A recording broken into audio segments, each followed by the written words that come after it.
Assalamualaikum warahmatullahi wabarakatuh. Yang terhormat Bu Eka Fadila SIPMA. Kali ini saya akan memaparkan tugas satu saya,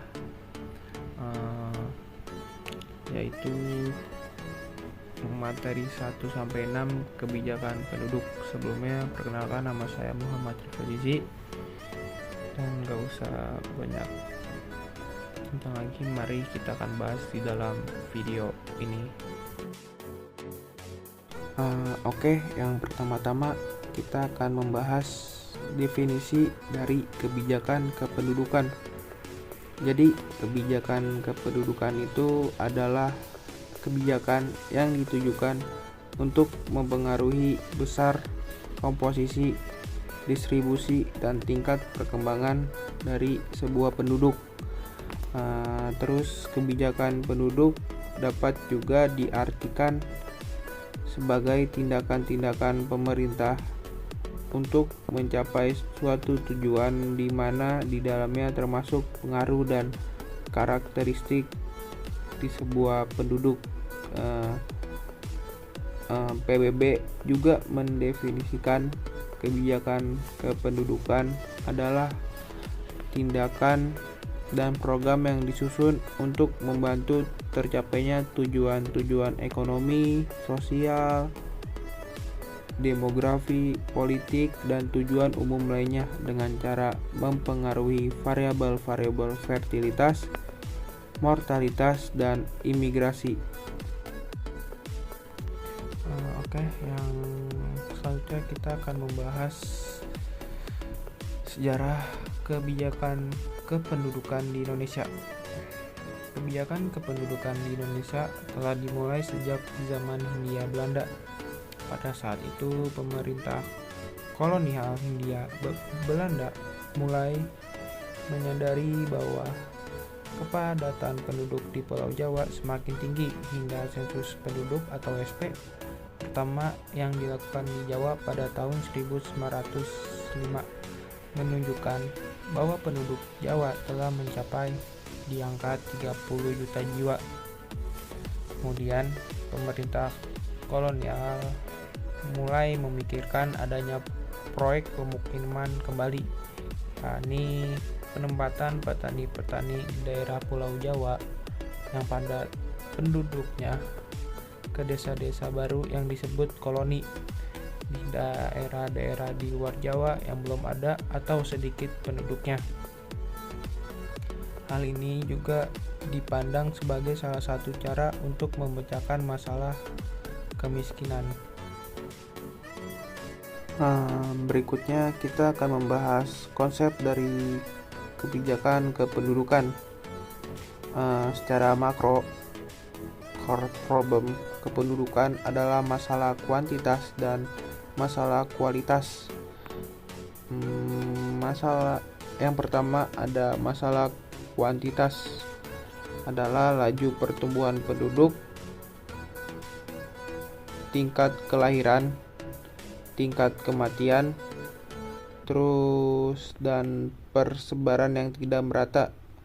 Dan yang kedua ada masalah kualitas, ada derajat kesehatan, pendidikan, kualitas hidup, kebebasan, dan sebagainya, sehingga diperlukan kebijakan untuk mengatasi masalah kependudukan. Oke, berikutnya kita akan membahas jenis-jenis dari kebijakan kependudukan. Yang pertama itu ada kebijakan langsung, merupakan kebijakan yang mempengaruhi variabel-variabel kependudukan secara langsung. Dan yang kedua itu ada kebijakan tidak langsung, jadi itu kebijakan yang mempengaruhi variabel-variabel kependudukan secara tidak langsung. Dan yang ketiga itu ada kebijakan eksplisit, adalah pernyataan atau dokumen yang dibuat pemerintah pusat yang menyangkut tentang rencana untuk mempengaruhi pertumbuhan penduduk. Dan yang terakhir itu ada kebijakan implisit. Adalah hukum dan peraturan yang meskipun tidak dikeluarkan khusus untuk mempengaruhi pertumbuhan, komposisi, dan distribusi penduduk, namun memiliki pengaruh terhadap hal tersebut.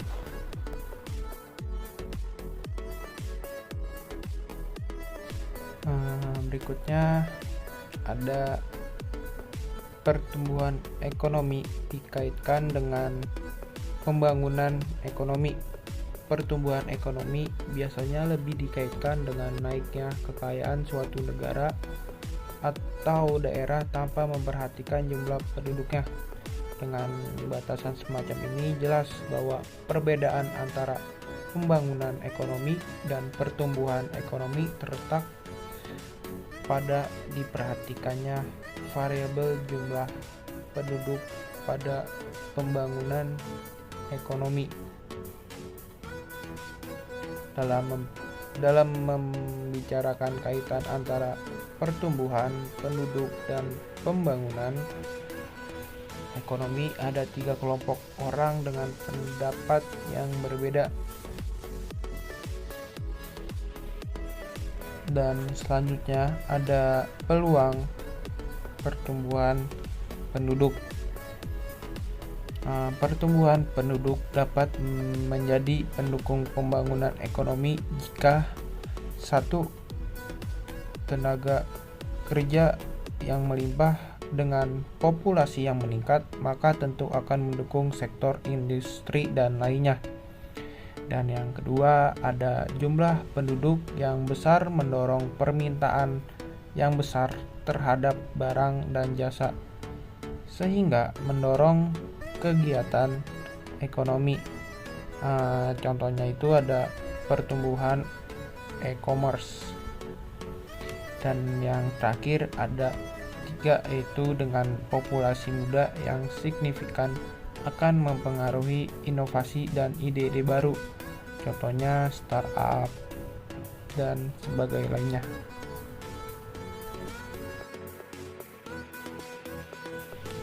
Oke, yang terakhir ada tantangan dari kebijakan kependudukan.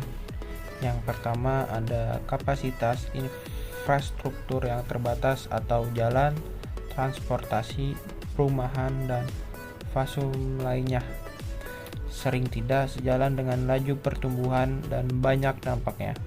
Dan yang kedua ada tekanan yang tinggi terhadap SDA, konsumsi yang tinggi terhadap air, energi, dan lahan menyebabkan eksploitasi yang berlebihan.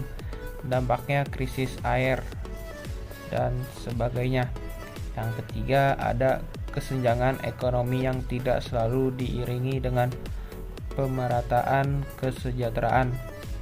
Contohnya itu ada kesenjangan pendapatan di wilayah perkotaan dengan pedesaan dan sumber daya manusia dan lain-lainnya.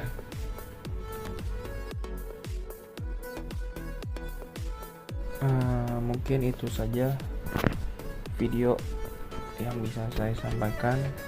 Terima kasih atas perhatiannya dan mohon maaf jika ada kesalahan dalam penyebutan kata atau kalimat di dalam materi, mohon dimaafkan.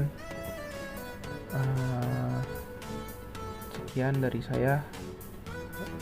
Wassalamualaikum warahmatullahi wabarakatuh. Dadah.